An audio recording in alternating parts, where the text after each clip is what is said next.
नमस्कार, India voice देख रहे हैं आप और मैं हूं आपके साथ श्रुति अंगद। देवभूमि समाचार में आप सभी का स्वागत है। बुलेटिन की करते हैं शुरुआत। मुख्यमंत्री पुष्कर सिंह धामी ने फोन पर अंतर्राष्ट्रीय बैडमिंटन खिलाड़ी लक्ष्य सेन से बातचीत कर उनका हौसला अफजाई की है। बता दें कि उत्तराखंड निवासी लक्ष्य सेन ने पेरिस ओलंपिक में अपने खेल का शानदार प्रदर्शन किया है। हालांकि वे पदक हासिल नहीं कर पाए, लेकिन सीएम धामी ने लक्ष्य से कहा कि उन्होंने अपने खेल भावना से यह सुनिश्चित कर दिया है कि भारतीय बैडमिंटन का भविष्य स्वर्णिम है।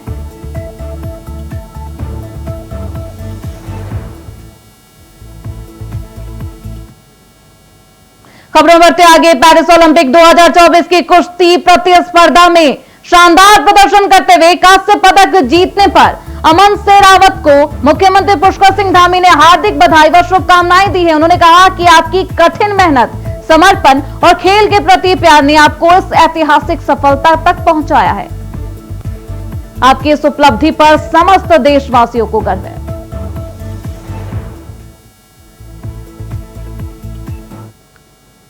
वही खबर दिल्ली से है। उत्तराखंड के मुख्यमंत्री पुष्कर सिंह धामी और गढ़वाल सांसद अनिल बलूनी की दिल्ली उत्तराखंड सदन में मुलाकात हुई है। दोनों नेताओं ने राज्य के विकास, अतिवृष्टि के कारण हुई आपदा और राहत कार्यों के साथ साथ कई अहम मुद्दों पर बातचीत की। सीएम और सांसद बलूनी की ये अहम मुलाकात हुई।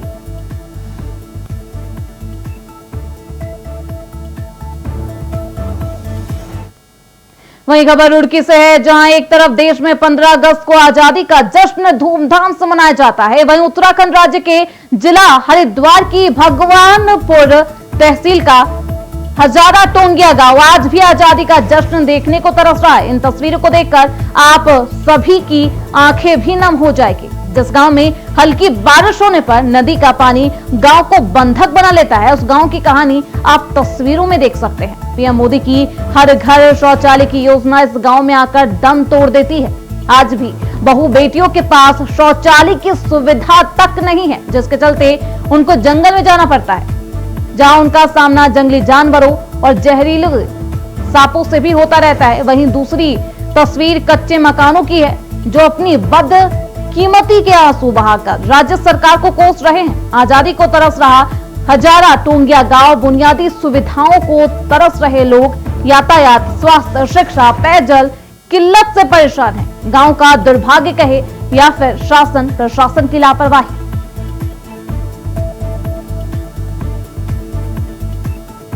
तो इस तरीके की बुनियादी सुविधाओं से ये गांव, उत्तराखंड का ये गांव तरस रहा है। आजादी का 78वां स्वतंत्रता दिवस हम मनाने जा रहे हैं, लेकिन इस गांव की ये हालत है कि यहाँ के लोगों की मूलभूत आवश्यकताएं भी पूरी नहीं हो पा रही है। तो गांव का दुर्भाग्य कहे या फिर शासन प्रशासन की लापरवाही, जो भी कहे, गांव के लोग बिल्कुल सुविधाओं से वंचित नजर आ रहे हैं। तो इस तरीके से गांव की ये तस्वीरें सामने आ रही है, जहां जल भराव की समस्या भी लगातार बनी हुई है। लोग शौचालय जैसी आम सुविधा भी नहीं देख पा रहे हैं इस गांव में, और शौचालय के लिए उन्हें जंगल में जाना पड़ता है।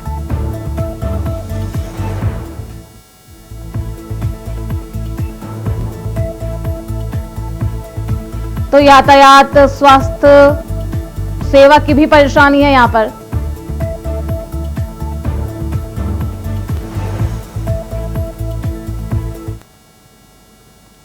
चलिए अब आपको लेकर चलते हैं हरिद्वार, जहां हर कोई जोश होश खोता हुआ दिखाई दे रहा है।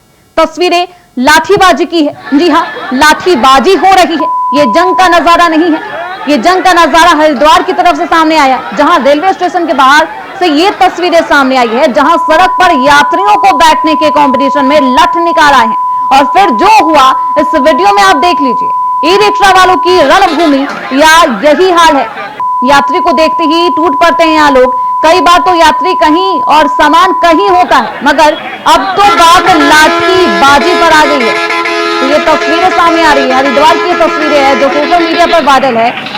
ई रिक्शा वालों की रणभूमि इस तरीके से है कि लोगों का सामान कहीं होता है और यात्री खुद कहीं होते हैं। तो इस तरीके से लाठीबाजी करते हुए ई रिक्शा वाले भी नजर आ रहे हैं। यात्री को देखते ही ऐसे ई रिक्शा वाले टूट पड़ते हैं और इस तरीके से वहां का ये दृश्य है, हरिद्वार का ये तस्वीर सोशल मीडिया पर वायरल है। जब सड़क पर लाठी लेकर यात्री को अपने पास बुलाने के लिए इस तरीके से ई रिक्शा वालों की ये हरकत सामने आती है। सोशल मीडिया पर ये वीडियो जमकर वायरल हो रहा है। यात्री को देखते ही ई रिक्शा चालक टूट पड़ते हैं उन पर। हरिद्वार बस स्टैंड के पास ऑटो रिक्शा चालक और ई रिक्शा चालक के दो गुटों में जिस तरह से बवाल हुआ और झगड़ा हुआ, उसके बाद से एक सोशल मीडिया पर एक वीडियो वायरल हुआ दोनों ही झगड़ों का। इस झगड़े में जिस तरह से दोनों पक्ष आपस में लाठी डंडों से लड़ते हुए दिखाई दे रहे हैं, जिसके बाद दोनों की तरफ से हरिद्वार कोतवाली में तहरीर दी गई और पुलिस के द्वारा उन तहरीर के आधार पर दोनों ही पक्षों का मुकदमा दर्ज करते हुए मामले की जांच की जा रही है। हालांकि बताया जा रहा है कि जो झगड़ा है वो कहीं ना कहीं ई रिक्शा के पार्किंग को लेकर यहाँ पर हुआ है। हालांकि जिस तरह से अगर हम बात करें क्षेत्र की, तो जिस तरह से ई रिक्शा और ऑटो रिक्शा चालकों में आए दिन इस तरह की वारदात देखने को मिलती है। वहीं पुलिस इस पर क्या कार्रवाई करती है, यह आने वाला समय बताएगा। विकास चौहान, इंडिया वॉइस, हरिद्वार। वहीं दिल्ली के कॉन्स्टिट्यूशन क्लब में उत्तराखंड और हिमाचल के सभी नवनिर्वाचित सांसदों का अभिनंदन और संवाद कार्यक्रम हुआ। समारोह की अध्यक्षता राजेश्वर पेनुली ने की। सांसदों में त्रिवेंद्र रावत, अजय टम्टा, अजय भट्ट के साथ साथ राज्यसभा सांसद महेंद्र भट्ट, कल्पना सेनी, नरेश बंसल मौजूद रहे। उत्तराखंड के प्रभारी दुष्यंत गौतम और नई दिल्ली लोकसभा से बांसुरी स्वराज भी इस कार्यक्रम में मौजूद रही। समिति ने सभी का स्वागत भी किया। सभी सांसदों ने समिति का धन्यवाद जताया।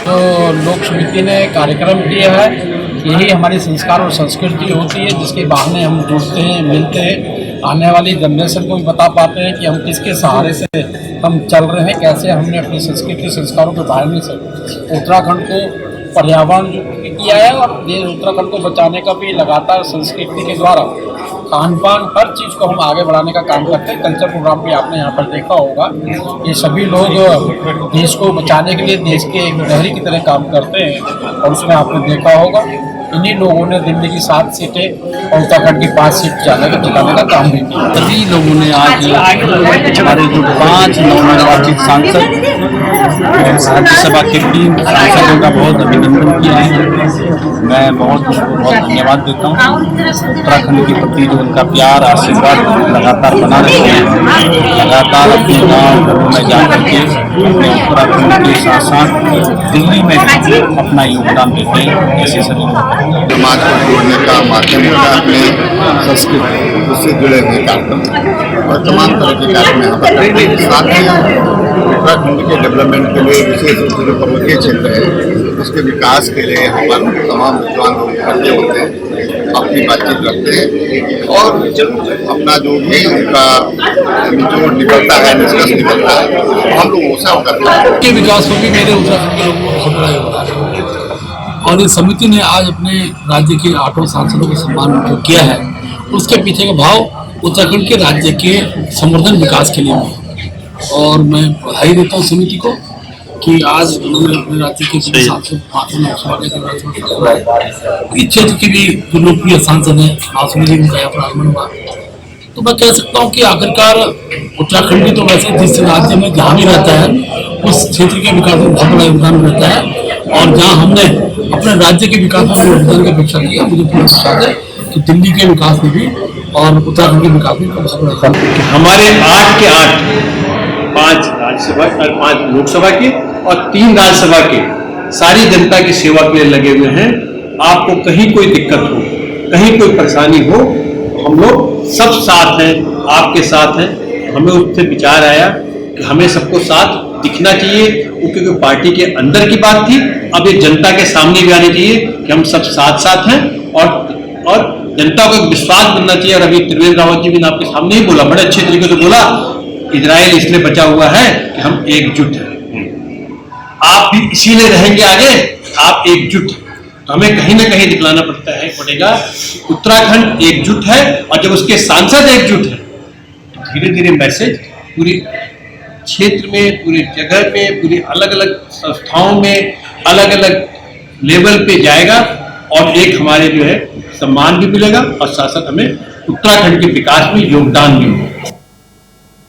वहीं खबर देहरादून से है। उत्तराखंड सरकार का मॉनसून सत्र आगामी 21 अगस्त से गैरसैंण में होने जा रहा है। 3 दिवसीय इस मॉनसून सत्र में सरकार की तरफ से कई विधेयक सदन के पटल पर रखे जाएंगे। संसदीय कार्य मंत्री प्रेमचंद अग्रवाल ने कहा है कि इस सत्र में अनुपूरक बजट को भी लाने का काम किया जाएगा, क्योंकि कई विभागों को अतिरिक्त बजट की आवश्यकता है, इसलिए सत्र में इसको भी लाने का कार्य किया जाएगा।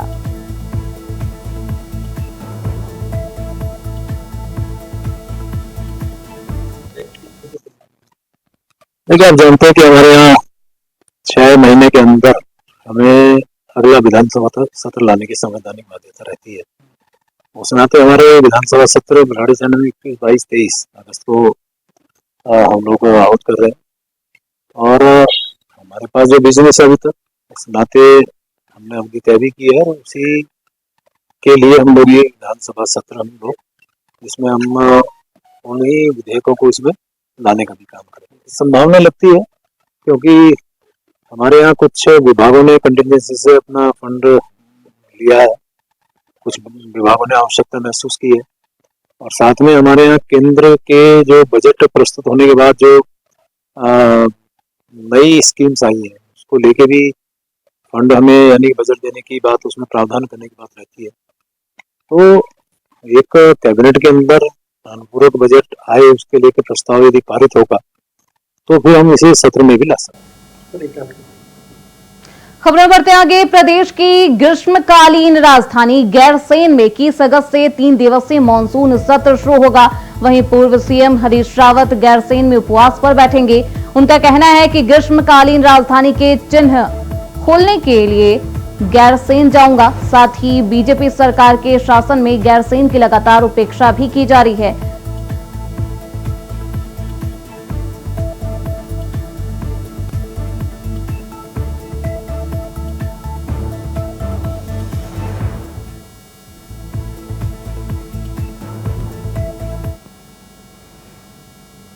वहीं उत्तराखंड विधानसभा का मानसून सत्र 21 अगस्त से गैरसैंण में होने जा रहा है। विधानसभा के मानसून सत्र को लेकर पुलिस की तैयारी भी पूरी हो गई है। गढ़वाल आईजी करण सिंह नगर न्यायालय ने बताया है कि 20 अगस्त को विधानसभा भवन में पुलिस की ब्रीफिंग की जाएगी। ट्रैफिक और लॉ ऑर्डर के हिसाब से पुलिस की ड्यूटी तैयार की जा रही है। विधानसभा क्षेत्र में परिचय पत्र के हिसाब से लोग प्रवेश कर पाएंगे। ट्रैफिक को लेकर अतिरिक्त इंतजाम भी किए गए हैं।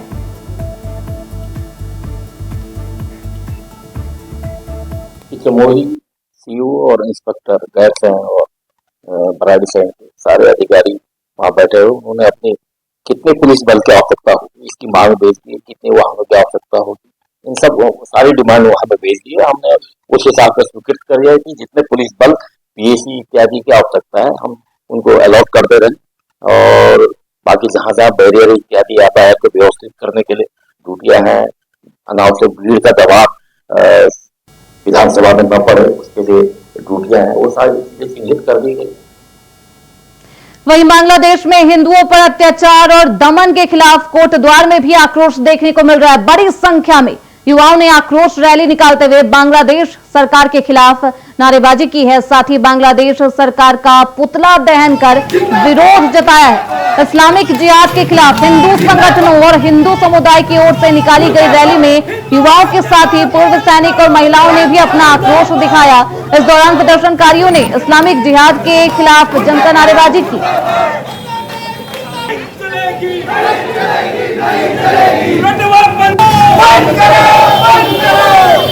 हमारा आज जो विरोध है, विरोध का हमारा मुख्य कारण ये है कि जो भी अत्याचार बांग्लादेश में हो रहा है हमारी हिंदू महिलाओं के साथ या किसी भी महिला के साथ, उसके हम सख्त खिलाफ हैं, उसके हम बिल्कुल विरोध करते हैं और हम बांग्लादेश की सरकार का भी फुल विरोध करते हैं। शेख हसीना को ऐसा नहीं भागना चाहिए। हर महिला की जिम्मेदारी, जब आप नेता बनते हैं, जब आप राजनीति में आते हैं और आप एक प्रधानमंत्री के पद पर थे, आपको महिलाओं को ऐसे असुरक्षित छोड़कर नहीं भागना चाहिए। आप एक महिला हैं और हम खूब विरोध करते हैं, हम जब खूब जूते मारेंगे हम इनको अगर ये, और अपने देश में जो हमारे देश में भी गद्दार हैं जो रोहिंग्याओं का समर्थन कर रहे हैं, अफगानिस्तानियों का समर्थन कर रहे हैं, उनका भी आज हम विरोध प्रदर्शन यहाँ पर कर रहे हैं।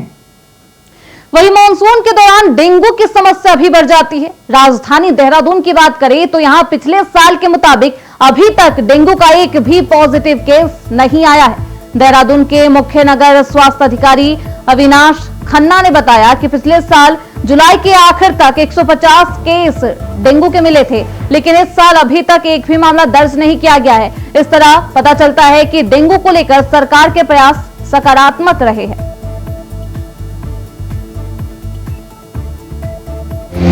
गत वर्ष की भांति अगर हम यदि उसके कंपैरिजन करें तो पिछले वर्ष 2 जुलाई को पहला केस आया था और जुलाई अंत में लगभग 150 केसेस हो गए थे।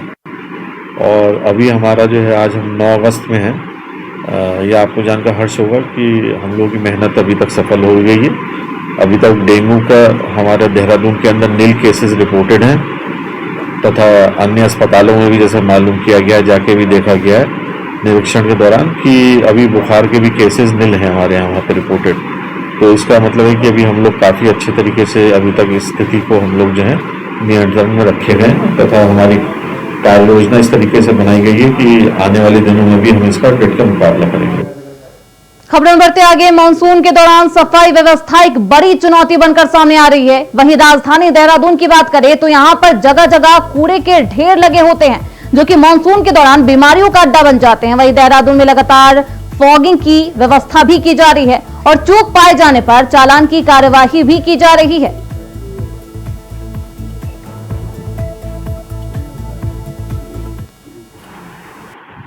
नियमित रूप से करी जा रही है। साथ ही साथ हमारे जो अंडरग्राउंड जो बेसमेंट्स वाले क्षेत्र हैं वहाँ पे निर्माणाधीन जो भवन है वहाँ पे, साथ ही साथ नर्सरीज में तथा जो हमारे रिहायशी इलाके हैं उनके गमलों पे विशेष निगाह रखते हुए उनके इंस्पेक्शन किए जा रहे हैं। और पिछले दिनों बेसमेंट से लेके नर्सरी से लेके निर्माणाधीन भवन स्वामियों तक के हम लोगों के द्वारा जो है चालानी कार्रवाई की गई थी। इसी के साथ साथ जो लोग कूड़ा जो है इन जगहों पे सार्वजनिक स्थानों पे फेंक देते हैं उनका भी चिन्हीकरण करके उनको जो है टीम लगा के उनके खिलाफ भी चालानी कार्रवाई की। वही खबर देहरादून से है जहां कांग्रेस के वरिष्ठ नेता प्रतिपक्ष राहुल गांधी और राष्ट्रीय अध्यक्ष मल्लिकार्जुन खड़गे उत्तराखंड दौरे को लेकर कांग्रेस भले ही उत्साहित नजर आ रही हो, लेकिन बीजेपी नेता उनके ऊपर व्यंग कसते हुए नजर आ रहे हैं। उत्तराखंड सरकार के कैबिनेट मंत्री प्रेमचंद अग्रवाल ने कहा है कि चाहे राहुल गांधी हो या कांग्रेस के राष्ट्रीय अध्यक्ष मल्लिकार्जुन खड़गे, दोनों ही नेता राम के अस्तित्व को नहीं मानते और हिंदुओं को हिंसा से जोड़कर देखते हैं। ऐसे में उत्तराखंड उनके आगमन पर स्वागत जरूर करेगा, लेकिन उत्तराखंड की जनता उनके बातों में नहीं आएगी। मल्लिकार्जुन खड़गे साहब को बुलाएं, राहुल जी को बुलाएं, अब ये भी तो वही लोग हैं ना जो सनातन विरोधी लोग हैं। सनातन के बारे में क्या कुछ नहीं कहा इन्होंने, राम मंदिर के और राम के बारे में क्या कुछ नहीं कहा, काल्पनिक है। आज वो देवभूमि में आए, वैसे तो हम लोग देवभूमि के लोग हमेशा अपने अतिथि का स्वागत करते हैं, उनका स्वागत है, राष्ट्रीय अध्यक्ष हैं, नेता प्रतिपक्ष हैं, लेकिन जो उनका कार्यशैली है लोकसभा के अंदर आपने देखा ही है, हिंदुओं के बारे में कहा हिंदू हिंसक है। अब वो यहाँ आके क्या प्रायश्चित करने आ रहे हैं हमारी देवभूमि में, आए, उनका स्वागत है। उत्तराखंड कांग्रेस के साथियों को ऊर्जा देने के लिए पार्टी के राष्ट्रीय अध्यक्ष मल्लिकार्जुन खड़गे और नेता प्रतिपक्ष राहुल गांधी सितंबर माह में उत्तराखंड आ रहे हैं। 23 तारीख से पहले तिथि पर उनका कार्यक्रम यहाँ पर तय होगा। केदारनाथ विधानसभा के उपचुनाव के लिए भी पार्टी के कार्यकर्ताओं को ऊर्जा देने का काम उनकी तरफ से यहाँ पर किया जाएगा। जैसे ही पार्टी के भीतर राहुल गांधी के सामने आने के कार्यक्रम की सूचना है तो पार्टी का हर कार्यकर्ता इसमें उत्साहित नजर आ रहा है। प्रदेश संगठन की तरफ से उनके इस कार्यक्रम को सफल बनाने के लिए तैयारियां शुरू की जा चुकी है और ये कहा जा सकता है कि नेताओं की जिम्मेदारी भी तय की जा रही है। केदारनाथ विधानसभा के उपचुनाव के लिए पार्टी ने भी अब ये कह सकता है कि 5 पूर्व मंत्रियों को इस विधानसभा चुनाव की जिम्मेदारी सौंपने का निर्णय लिया है, ताकि इस केदारनाथ विधानसभा के चुनाव को भी बद्रीनाथ और मंगलौर विधानसभा के चुनाव की तरह ही जीता जा सके और बीजेपी के खिलाफ तो अपना हल्ला बोला जा सके। ये कहा जा सकता है कि उत्तराखंड कांग्रेस इस समय ऊर्जावान नजर आ रही है, जिस प्रकार से नेता एकजुट नजर आ रहे हैं, तो बीजेपी के लिए थोड़ा चिंता का विषय, लेकिन कांग्रेस इस समय बड़ी उत्साहित नजर आ रही है। वहीं देहरादून में केंद्रीय महिला सशक्तिकरण एवं बाल विकास मंत्री अन्नपूर्णा देवी समस्त राज्यों के कैबिनेट मंत्रियों के साथ विभाग की वर्चुअल मीटिंग ले रही है। उत्तराखंड कैबिनेट की महिला एवं बाल विकास मंत्री रेखा आर्या भी वर्चुअल मीटिंग में शामिल रही। मीटिंग में महिला और बाल विकास विभाग से संचालित योजनाओं की कैबिनेट मंत्री रेखा आर्या ने केंद्रीय मंत्री को जानकारी देते हुए बताया कि केंद्र सरकार का महिलाओं को सशक्त करने और बच्चों को कुपोषण से मुक्त करने के लिए लगातार कार्य किया जा रहा है।